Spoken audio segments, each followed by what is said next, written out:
আল্লাহ তাআলা যদি দয়া করে আমাদেরকে মাফ না করে, আমাদের বাঁচার কোনো উপায় নাই। আপনি কি ভেবেছেন আপনার নামাজ দিয়ে আপনি জান্নাতে যাবেন?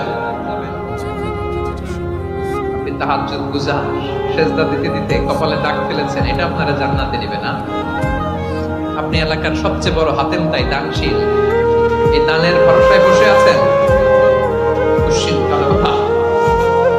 আমাদের নামাজ, আমাদের রোজা, আমাদের ইবাদত, এগুলোকে মিজানের পাল্লায় উঠালে কোনো ওজনই হবে না। তবে আমাদের একটা কৌশল জানা আছে, আমরা আল্লাহর রহমতের ভিখারি। আমরা সেদিন আগেই গুনার স্বীকৃতি দিয়ে দেব। আমরা বলবো, আল্লাহ তুমি প্রশ্ন করার আগে তোমার একটা কথা বলি, আমারে কিছু জিজ্ঞেস করো না, আমি সব করেছি। এমন কোন পাপ নাই যে পাপ আমারে দিয়ে হয় নাই।